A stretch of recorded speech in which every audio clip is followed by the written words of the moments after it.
2020 and is currently a project manager with the Office of Operational Excellence. The office supports the county in project management and continuous improvement efforts. This work provides her opportunities to share her passion for making things more efficient. Prior to working in government, she held research positions in the field of plant pathology and systems neuroscience, where she honed her love of process analysis and improvement. Jose Matthews has been with Snohomish County for 7 years, serving for the past 2 as Enterprise Data Manager. Enterprise Data Management provides mailroom and print stop services, enterprise scanning and digitization, records management, and data and privacy stewardship, data architecting, and data analysis. Those services are provided to over 3,600 employees and 28 departments. Prior to that, Jose was a client services supervisor and a network administrator with previous work in systems administration and application support. Renee Mackey is a continuous improvement specialist and has been at Snohomish County for 4 years. She brings with her over 20 years of experience helping organizations grow, learn, and improve. Renee has a passion for systems learning, improvement work, and celebrating achievements. She recently gained her change management practitioner certification from ProSci.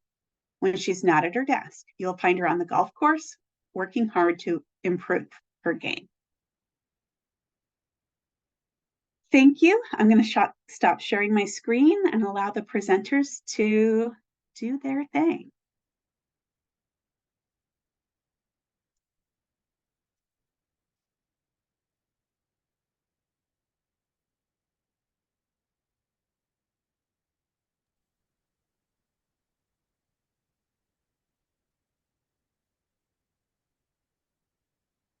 All right. Perfect. Thank you, Brittany. Well, good morning, almost afternoon. Thank you so much for attending our session today.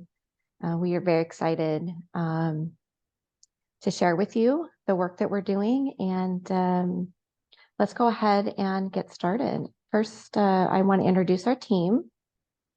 So this is Operational Excellence for Snohomish County, and we have several disciplines that we work in. We have project management, change management, and of course, continuous improvement and lean methodologies.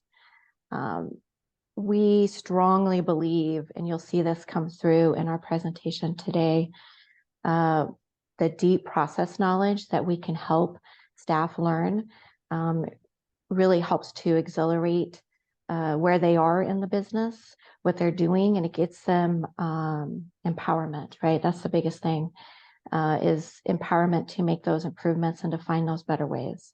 So we're very passionate about that, and I hope you see that today. I'd also like to share a slide real quick about Jose. Already introduced, but we are so fortunate to have Jose as a partner with OpEx as we go through and launch and improve the county with data management. So we're very, very, very excited and happy to have Jose with us on this journey. Okay, let's see, make sure I've got, okay, so what we're going to talk about today is all about data management, but I really think the umbrella that really sort of covers it is data efficiency. And it's the process of making information easier for folks to access, to use, to manage. And that's what we're really focused on, is what is the process? How are we going to do that to find those efficiencies with our data? And so our agenda today is pretty straightforward. We're going to first talk about the digital workplace and the design work we're doing. Lots of changes have happened over the years, and the way we work is different. And so we want to help folks leverage the best tools that they can, which, so Brittany's going to help us go down that path and learn about digital workplace design. And then Jose is going to come in and talk about the tools, right? The data management tools that technology can provide, as well as governance. We've got to establish governance, which is our policies and procedures, how we do things surrounding our digital workplace. And then I'm going to talk about documenting processes. It's a passion of mine, and I hope you feel a little bit of that when we're done with our time together today. And then Brittany's going to close us out with how, the steps that you guys might need to take or think about to implement this in your organization. I'll say next. Sorry. So let's just take a minute and look at this. So before the digital workplace, you might find files stored like this, right? Probably all of us have been asked to go grab a file in the archive room or something. And it's usually a bunch of boxes, but maybe not as bad as this. This is pretty intense. But it gives you an idea of that feeling of when things aren't organized, right? There's no rhyme or reason to this. And we can walk away with a feeling of anxiety. How do we find something? Where do we go? What do we look for? So that's where we've come from. So let's see where, have any of you walked down the hall in your office and come across somebody's desk that looks like this? Or maybe it's yours. It could have been mine. Who knows? I'm sure the person that works here, right, they know where everything is, right? It's easy for them to get to that important document. But if you're asked to go and find something from this person's desk, it's going to be really, really hard for you to know where to look, what to touch, what to move. And it can bring on a lot of stress because that kind of represents some chaos and confusion. So hopefully we don't have that anymore. Okay, next. But maybe we have this now, right? Now that we've gone from their paper and our boxes more into a digital environment, oftentimes we just kind of moved into those spaces, right? Those digital spaces. Have you ever been on a video conference and somebody's going to share their screen, and before they can get their document up that they want to share with you, you see this? I've seen that. Sometimes my desktop can look like that too. So how can people work efficiently in this environment? How can they find what they're looking for? Again, there's just a lot of stress, disorganization. It's kind of scary. I'm going to have to search and move things around in order to get what I need to get to. So that's kind of what we're focused on today, is how do we take the paper and the boxes and the digital environments that we're now working in, and how do we find efficiencies and kind of move away from that chaos and stress and anxiety that we were feeling into an environment where we can be efficient and work to our best levels. I'm going to hand it over to Brittany now. She's got a fun exercise for us to do. Wow, Renee, when I see those desktops, stress, chaos, and confusion is right. And on that note, I want everyone here to think about the words you would use to describe digital files at your job. Think about those big shared drives or even your own computer. Think about those folders you inherited from colleagues that retired a long time ago. What adjectives would describe the state of those files? We're going to use Slido.com and open up the chat to hear from you. You can access Slido using this QR code, or go to Slido.com and join using 3470353. Again, you can also drop those responses in the chat. So I'm going to move to this next slide. We're hearing from you. What words would you use to describe digital document management at your workplace? And as those words come in from you using Slido.com, they'll start to populate the screen. And as the same words get repeated, those words will get larger and larger in this word cloud in real time. And so I'm seeing messy is the largest right now, and also inconsistent. That's, yes, disorganized, confusing, overwhelming, scattered, lost, convoluted, frustrating, antiquated, yes. Oh, I see duplicates. Wow, that's a good one. Yeah, duplicates, fractured, cluttered. Orderly. Thank you. Someone, you are the person or the workplace we're all aspiring to be with the orderly. Chaos, labyrinth, opaque. Pretty good. Okay, so we've got some in there that are pretty good.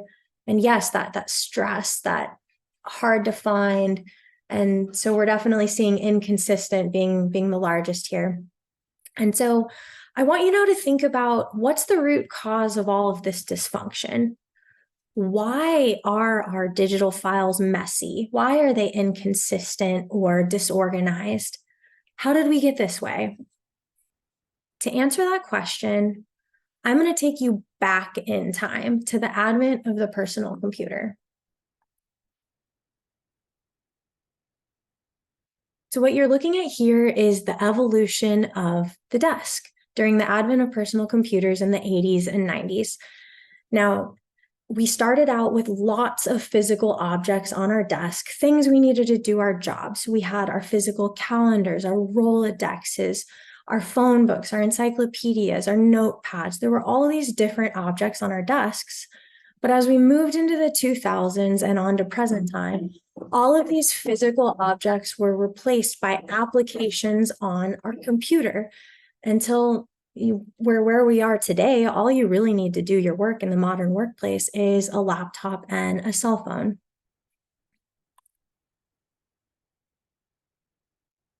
So looking at workplace organization from 1980 to today, we go from this cluttered physical desktop to a cluttered digital desktop. As we made this transition, did I carefully design and plan that digital space, or did we just move in? When there isn't standard work and rules at an organization or department level, most of us just move in and figure out how to collaborate. And this lack of structure has caused challenges. We keep hearing from our colleagues at Snohomish County that they need support to reorganize their digital files. That's why our team put together practical methods based on lean, continuous improvement, and best practices in enterprise content management to help teams at our organization rethink their digital workplace through intentional redesign to increase efficiency and improve their work. Today, I'll share with you a very high-level overview of this multidisciplinary approach. Improving document management is a big endeavor, especially when working with large teams and complex processes. That's why we developed this multidisciplinary approach to offer as a service line at Snohomish County. For every work group we support, we treat it like a project. The project approach allows us to define scope, organize tasks, really bridge that gap between technology and people, and ultimately define the reason for the project. From kickoff to closure, everyone understands what we're doing, why we're doing it, and the steps they need to take to incrementally complete the work. Our definition of thoughtful design is solving complex problems in a highly user-centric way.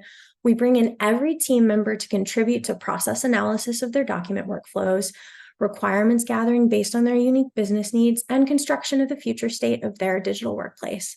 Ensuring we include everyone in the process to build that future state ensures that the new future state is designed with thoughtful attention to usability.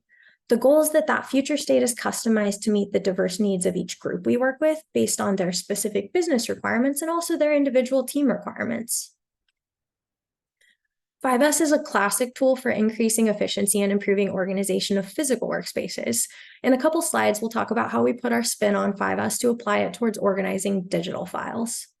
And last, PDCA is a critical tool for continuous improvement. Throughout our project, we work with teams to plan what we're going to do what we said we'd do, check in and see how it's going, and then act on those results to improve the work as we repeat the cycle.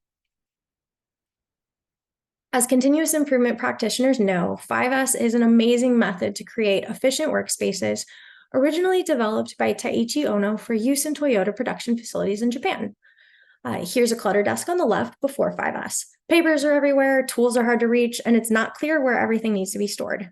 It's very likely if you need something from this desk, you're going to have to look around because what you need is probably buried in the pile on the desk. But after 5S is applied, the clean desk on the right shows that each tool now has a place to be stored, the papers are nicely organized, and the main workspace of the desk is cleared off and ready for you to work.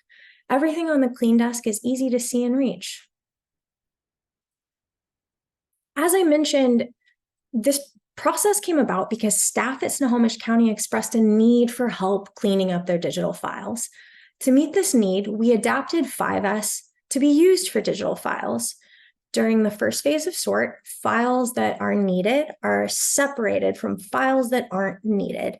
We look at those files that aren't needed, and then we further separate those with retention requirements from those that can be discarded. During that second phase of set and order, the future state is constructed and prepared for the files that will be moved there.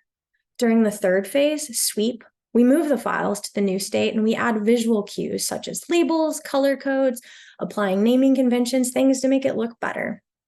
During that fourth phase, standardize, formal policies and procedures are documented to maintain that new future state. PDCA is leveraged throughout to ensure the future state's refined, and individual supports provided for team members to ensure that everyone understands and can follow the new process.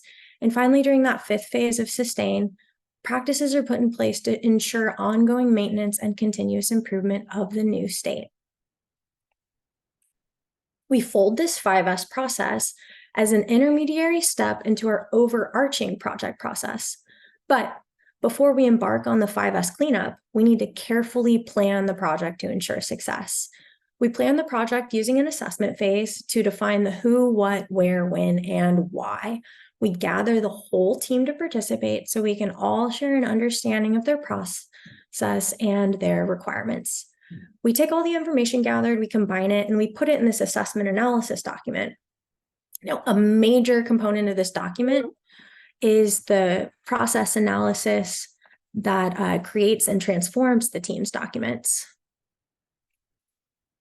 So what you're looking at here is a simplified, sorry, I'm just putting my do not disturb up. What you're looking at here is a simplified version of a process analysis document workflow. Each of the rows represents a person or a position that works with the documents. The process may start with receipt of a paper document. That document may then be scanned and processed. Duplicate versions of the file may now exist because you have the physical copy and the digital copy. There may be some automation or additional processing by multiple people, leading to copies of the file elsewhere. Someone in the process may then copy a file to their local computer, edit it, and create multiple versions. And ultimately, the final copy may be stored in someone's email, inaccessible to the rest of the team. However, this is a very oversimplified version of what the document workflows actually look like. So here you can see two such examples of actual document workflows we put together. It's zoomed out too much to discern what each step is, but there are clearly dozens or hundreds of steps in the processes, with documents changing hands multiple times. Data is managed with many software systems. Document copies are generated and moved around. You can see that reality is much more complex. But by building out these processes, we can identify opportunities to improve the process, because this analysis allows us to get to potential root causes that create that dysfunctional document management in the first place. And it also helps us to build out those requirements and identify available tools and software. So once we complete this process analysis, we take all of that information gathered, and then we compile it into that assessment analysis document. The information from that assessment and analysis document is then used as an input to that 5S process. As the 5S process is completed, the output is a digital workplace that's designed by everyone to work for everyone. So in summary, why do we need all four components to offer as a service line? The short answer is that managing digital files is complicated. It's personal, it's emotional, and there's a lot of complexity in the way people work with each other and the many software systems at their jobs to process and manage information. That's why we carefully move through this structured project process to support teams to improve their work. In summary, this is the digital workplace design approach. We have the project approach to really define that scope and organize our plans. Thoughtful design allows us to solve complex problems and build a future state that's designed by everyone and works for everyone. 5S is so that we can make that digital workplace function better and make it easier and more efficient. And last, PDCA is because you should always, always continue to ask, is there an even better way to do things? And now let's step back and talk more about data management and data governance and how these concepts relate to design in the digital workplace from the lens of enterprise content management and information technology.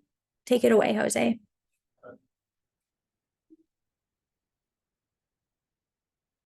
All right, thank you, Brittany. So as Brittany mentioned, my name is Jose Matthews. I'm a division manager for our enterprise data management team here at Snohomish County. So our team is fairly young. It was created about a year and a half to 2 years ago. So part of my presentation today is really to talk about our journey, how it started, building our data management program and data governance program, and to talk about our collaboration with our operational excellence team. So next slide.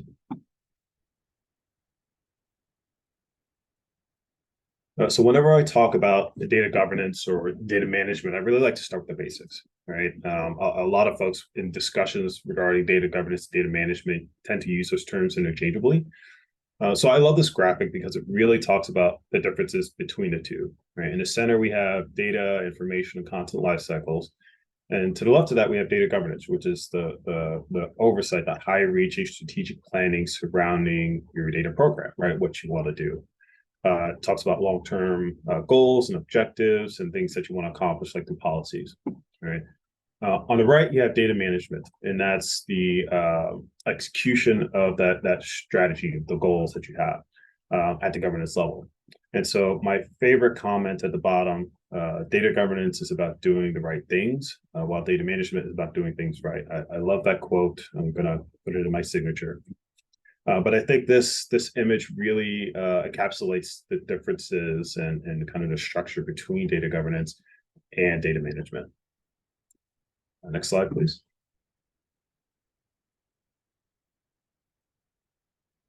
So shortly before the creation of our enterprise data division, we released our IT strategic plan. And really the focus of initiative number 4, which I have listed here, it just talks about management of data overall, right? So coordinated plans for access, retrieval, retention, and protection of data. I think this really touches on how we collaborate with our operational excellence team, because unless we understand our data, unless we get rid of trash and waste, it's hard to have data readily available to use and to understand what we have to be able to apply retention. We need the workflow analysis and that partnership with our operational excellence team to understand what we have, right?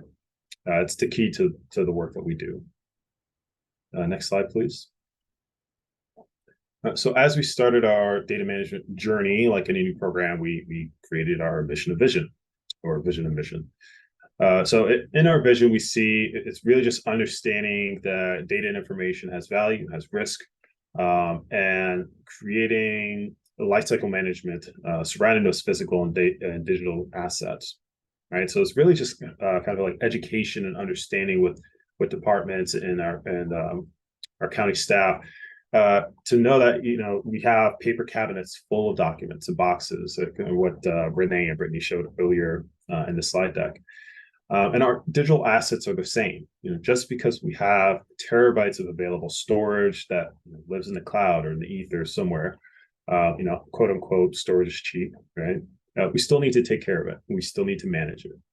And so it comes to our mission is really to help develop and implement policies and procedures to manage that data. More importantly, across the landscape of our county, creating a holistic approach and holistic procedures that all departments, offices, and courts can align to. Next slide, please. So our goals or objectives is really, I feel, really aligns with what our operational excellence team is doing in terms of digital workplace design. Right, so increasing transparency of records, making sure that data created is preserved and managed according to laws and regulation, right? It really closely parallels the work that we're doing and really supplements each other. Right? Understanding business processes, documenting workflows, running through 5S exercises, right? That all plays a part of managing data.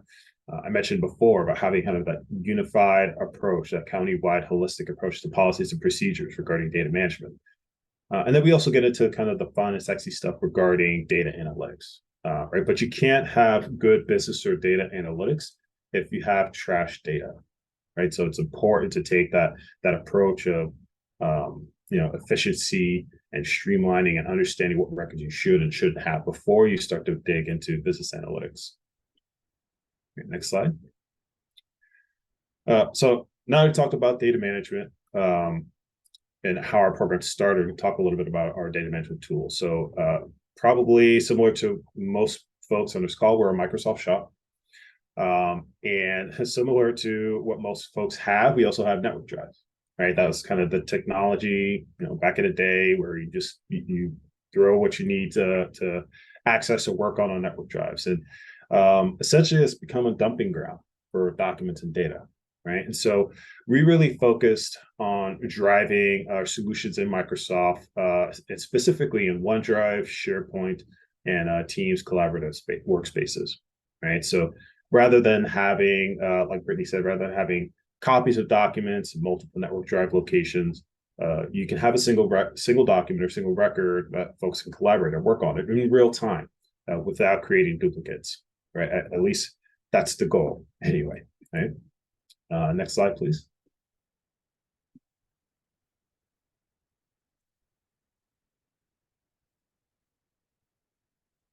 And so while we use our Microsoft tools for collaborative workspaces, we recognize that there was a need for kind of more robust records management solutions at the county, right? And that solution for us has become OpenText.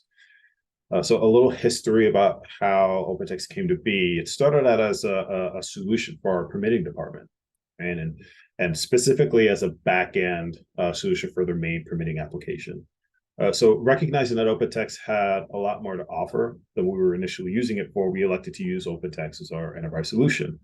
The issue was that it was brought in specifically to solve a business problem, but not necessarily having an enterprise solution in mind. So our focus, my team's focus, is to work on building our OpenText platform to be an enterprise solution for the county. Next slide. So part of that is building integrations between our Microsoft environment and our OpenText environment with the use of the extended ECM module. This module creates a seamless integration between our OneDrive, SharePoint, Teams environments, as well as the rest of the Microsoft stack. This allows us to have integrations so that it's a seamless experience for our users rather than having two different environments where they feel they're managing multiple records or there's manual or semi-automated processes for managing records in the two environments. So we can collaborate using our Microsoft solutions and then have procedures in place that brings that content into our OpenText solution to manage the full life cycle of those records. Next slide, please. And so I want to talk a little bit about data governance and our data governance structure. And so we building this data management program, you can come in and build policies or procedures, and you can throw out new technology, but it'll fall flat on its face, right? If you don't build that foundational level of governance within your organization. And so at Snohomish County, we have our 3 levels of governance. At the top, there's Data Governance Steering Committee. In the middle is our Data Management Operations Committee. And at the very bottom, our largest community is Data, Records, and Privacy. So next slide, please. So at the top is our executive sponsorship, right? What I really focus on is taking the approach of business-led and IT-assisted.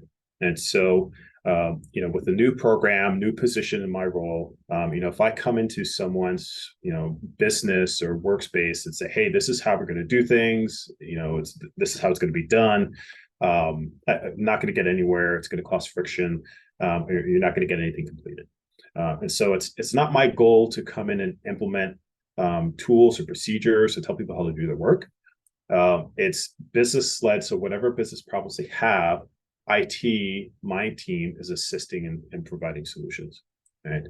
So that the Data Governance Steering Committee possess decision rights for enacting governance policies. They help to work with our team to determine our goals and rules. Also work on prioritizing the projects that we have in our intake. and they help to determine KPIs for our data governance program. Next slide, please. So this was when we were initially establishing our data governance structure. This was kind of the data management and operations committee was the first group that was kind of created. It kind of organically formed in collaboration with our data management team and our operational excellence team. But it comprises of myself. We have our data steward and privacy supervisor, as well as Brittany and Renee on this call. So it's really that operational arm in our governance model, right? When we receive our strategic direction and our planning at the top level from our executive leadership, our operations committee works to operationalize that strategy and the goals set out. And then we work across the board with that bottom layer with our data records and privacy community, which I'll talk to in a little bit. But again, really it's the oversight of that strategy to implementation, right? But there's also other pieces to that in terms of like project implementation, training, change management that occurs at that operational layer. And next slide, please. And then finally, at the bottom, we have our largest level in our governance structure is our data records and privacy community. So these are really subject matter experts across all of our departments, offices, courts, that act as liaisons between the business and our IT team, our operations committee. They could be any role, so it's not someone that's hired into that position. It could be a public record specialist, it could be a technology support specialist, or a network administrator, or an administrative assistant. The title of the job, it doesn't really matter, right? It's whoever serves in the role to act as a liaison between the business and business needs and our IT team. So they help to enforce governance policies and standards that are created at the steering committee level, that are operationalized, that are with our operations committee, right? They work with their frontline staff to assist, to manage issues or provide that first line of support with their business units. So it's really been successful in terms of how we have implemented this program. I think obviously a new program, people aren't, it changes hard. And so establishing this framework, this governance structure, it really helps to not only set you up for success, but to make implementing new programs, new technologies, policies, procedures, really to help you be successful across the board with your executive leadership and with your departments and customers. I'll hand it off to Renee. All right, thank you, Jose. So you can see this partnership between OpEx and technology at the county is proving to be a good partnership for the work we're doing here. And I want to kind of jump into, I want to pull forward some of the things that Brittany said about thoughtful design, and then some of the things that Jose said about governance, right? So thoughtful design is really reaching out to the people, right? And understanding their complexities with their documents and records, and having that governance structure. We're going to be wanting to produce some sort of process that for each area that we go to, we want to create a process for them so they have something that they can follow ongoing. We're hoping that that sets them up for success because they've documented, they know what they're doing now, they have it written out, they can share it, right? And it gives them an amazing place, a baseline to start for sustainment. So once we establish this is where you are and these are the tools you're using today, it doesn't mean that you need to use those tools 6 months from now or a year from now. So anytime there's an opportunity to point at the process and say, let's find a better way, that's a great success moment for when we're documenting our processes. And one last thing about this before we jump into it is there's so much more that goes on. Jose touched on it, and sort of Brittany, it's things that people are used to accessing and using, and they like where it is and they want to be able to find it. So by doing this work, we're changing how they approach and access their information, and everybody needs information for the work they do, right? So it's a big change and it can become very emotional. So there's a lot that goes into documenting a process. It's something that a lot of times we overlook, and we don't give it justice that it deserves to document a process. We sort of sometimes just document it and we move on, but there's a lot more to it. So we're going to go down a journey here real quick. We're going to talk about the process. We're going to talk about the people. Then I'm going to tie it all together, maybe with some culture changes that I got to observe in a project. So next, please. Okay, so let's pretend that we are being asked to go and support a department. And we ask this person, hey, tell me about your process. What do you do? What is your process? And I cannot tell you how many times I get that. I don't know. What do you mean process, right? I know what I do. I come in and I do this in the morning. I get my information from this person, but sometimes I have to get it from this person. I don't know where the things that I create go and how they're used, but I send them on their way. And oh, by the way, if it's raining on Wednesday, we do it this way, right? So there's a lot of variance. And we just get that. I don't know what you mean by process. Next. So if you can't describe what you are doing as a process, you don't know what you're doing. And that's a quote from Deming, one of the founders of quality assurance, quality management, years and years ago. But this is one of the quotes that I tend to always go back to, because process is so important. And if we can't describe what we're doing as a process, do we know what we're doing, right? Next, please. So here's a picture of somebody who has documented a process, right? They've done it in a flow map. You can do it in a video. You could do it in a PowerPoint, Excel, flow maps, Word documents, whatever's appropriate for the team or the organization, right? We've worked with the team, we've documented their process, and now we know what we're doing, right? We have a baseline starting. But it's more than that. Next. We start to understand that we have outputs that become inputs. So for this process, it's created something. And now that's an input to a new process. Next.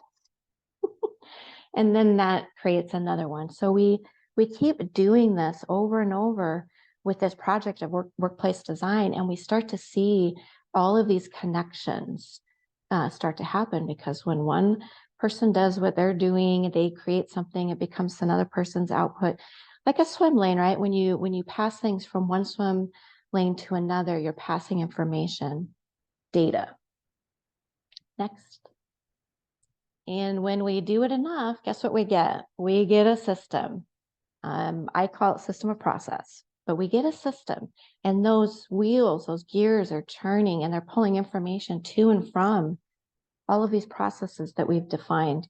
We've got a group of documents, these processes that are all, I got to get to my slide, that are all interacting, interrelated, interdependent.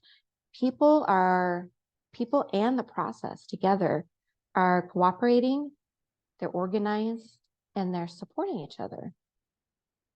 Next. Okay, I know this one, I'm sorry, I apologize.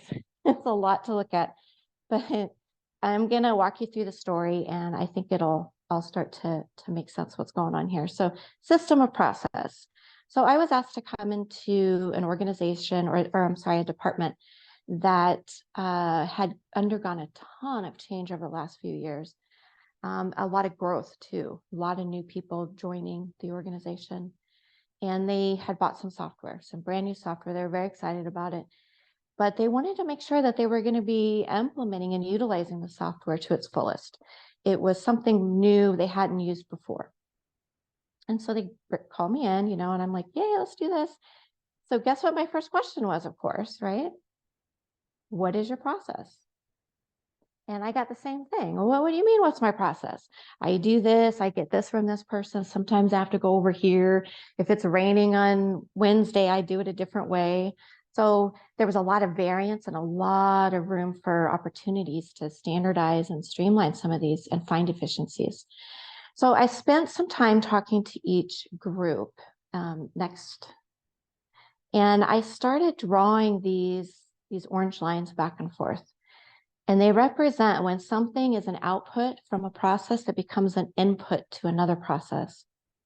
And this was the first time that this team, this group, had seen how their work is passed back and forth, and oftentimes manually, and oftentimes there was a lot of rework, right? There was situations, a classic one, I'm sure you all have experienced this as well. There was a report created, there was some reformatting going on, and then the report was sent down the line to someone else. And then they got the report and they had to reformat it back to the original. So the person didn't know that their output was causing rework downstream. They just didn't know because they hadn't talked.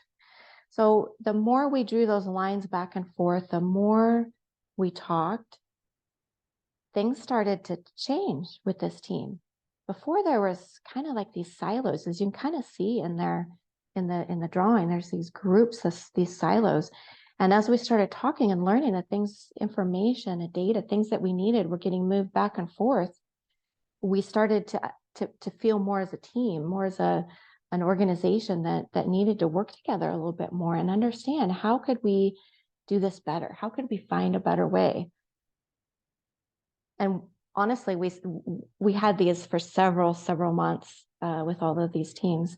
And we started calling them therapy sessions because people were able to really discuss and talk and share about how they were feeling about something. And there's a lot of feelings that go into information that you need to do your job. If it's not where you think it should be, it can be really frustrating. And so feelings were being shared, frustrations were being shared, and emotions were starting to happen. We were working through things. So we went from frustration to, joyfulness. We were happy. We solved something. And go ahead and next, Brittany. So when people are emotionally involved or invested, they want to contribute. And that's what we found.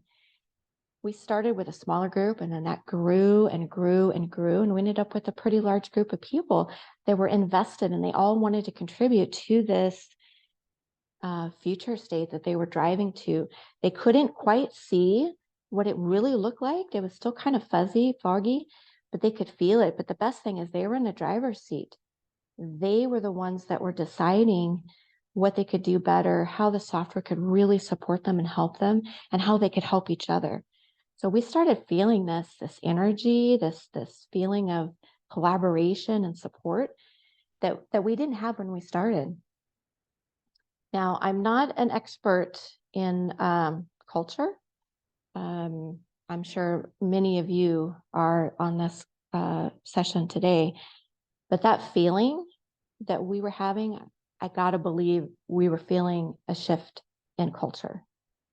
Next, please. So let's talk about that a little bit, the culture side of things, and maybe why I think that we touched on to something pretty phenomenal. So we're documenting our processes, right? We're deciding how we're doing things. Well, that's starting to create these new norms for this organization. Now they have some guide rails that they can work within. They know what they're getting as an input. They know what they're delivering as an output. They know who their customer is, right? So there's kind of these new norms, which gives us confidence, right? We can work a little bit with more confidence in those areas because there's no surprises, right? We've got some new norms, which then give us new behavior. So we started seeing that collaboration, those connections. How can I help you? Or this isn't working for me. Our therapy sessions, right? We were establishing new behaviors where we could work together in a different way, in a new way. And then behaviors become culture, right? So like I said, I am not an expert at culture, but I gotta believe in this process of just documenting our processes and talking and learning from each other, how we could find better ways and how we could leverage new software to really benefit us. It put us in the front seat, right? We were all on the bus together, right? And we were all going in the same direction. Next, please. So to kind of summarize now, some big outcomes that I see when we have our process documented, we have our inputs and our outputs, we have that system to start to come together. We reduce and remove process uncertainty. We know what we're doing. We have a process and we can speak to it. By having that, we start to build ownership and confidence and also pride in these new ways we're going to do things, this new software we're going to use. We started building that ownership and that confidence. And another big win that I think gets overlooked a lot, so I'm going to touch on this just a little bit. When we document a process, knowing ahead of time that we're going to use it for training material, our content looks a lot different than versus just documenting the process. And it also helps with sustaining. If we're going to use this information, this work that we put into documenting a process, and we can use it for training material, that's a big win. It's going to sustain long-term. And it also helps us to always find better ways. We've established a baseline. Maybe we're training from it. We're doing continual improvement, and we're always finding better ways. Next. So you want to transform an organization? Just ask, what is your process? Thank you so much. I really appreciate you joining the session today and listening to me go on about process. I'm going to hand it back over to Brittany to close it up. Thank you.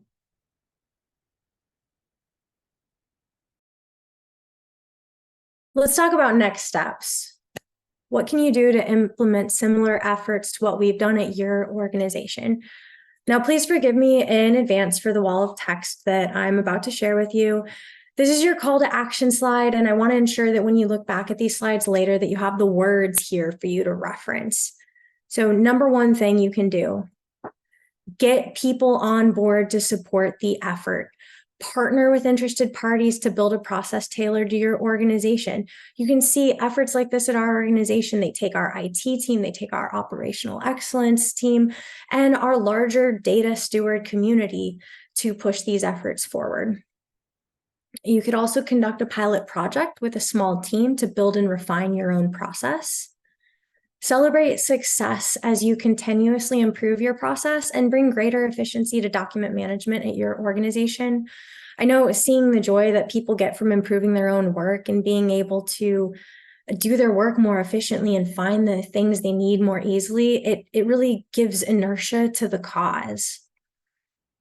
If you're not in charge, find ways within your sphere of influence to improve your own work. You can also support your colleagues to improve their work. And also leverage your specific areas of expertise. Be creative with the resources that are available. Bring your continuous improvement mindset and your continuous improvement tools to empower colleagues and your organization to change. Now, to wrap it up, I want to hear from you. Please share with us again using slido.com or the chat, the same code as before, the methods, tools, and ideas that you have to drive this type of effort at your organization. So here we're using slido.com or the chat to share the methods and tools that you as a continuous improvement practitioner use to support this type of effort at your organization. And so I'll leave this up for listening. Wonderful. Share drives helps for collaboration. Involvement, 5S, communication. Yeah, keep them coming. We wanna hear from you. I love the ideas. Strong leadership support, engaging our SMEs, Power Automate. There you go. Leverage your automation tools. Gimbal walks, that's a good one. Miro, another good technology to use. Yes, intolerance of the status quo and really using that change management to drive change. We've got patience, documentation station. Love the alliteration there. Support, consistency. I'll leave this up for a couple minutes, so keep bringing the words in. We love it. We love the new ideas you're generating here. And so myself and Jose and Renee, we've included our contact info on the last slide. We're available for questions and further discussions outside of this talk today. And also, please keep me posted. If you implement this effort at your organization, I want to hear how it's going. I want to share notes. I want to collaborate. Please do keep in touch. And so I'll let this keep coming in for a minute, but we're going to go ahead and open it up for questions. So if anybody has any questions, please drop them in the Q&A and the three of us will be available to answer. Hi, yes, we have 5 right now, really good questions, but we're coming up on 11:57. So I was wondering, I'm going to put you on the spot here, but if I send you these questions, do you think that you might be able to respond and we could put a document up with the rest of the presentation where you kind of answer these questions? Yes, absolutely. Okay, all right. So, yeah, there were some really good, very poignant questions, and I just want to make sure for all those people that you get your question answered. So in about a week's time, check back. We'll have the video up, and we'll also have the this FAQ up where we have the questions and the answers listed for you. Before we close, I just want to give you this one compliment that came into the chat because it's so awesome. This is from Bryn, who said, I have to leave for another meeting, but I just want to say that I'm obsessed with this presentation and how you've gone about this. Digital 5S is something I'm excited to be working on in my division at the Vermont DOT. So everything about this presentation is relevant and helpful to me. Thank you for sharing this, and I look forward to the recording when I can watch the rest. So wonderful.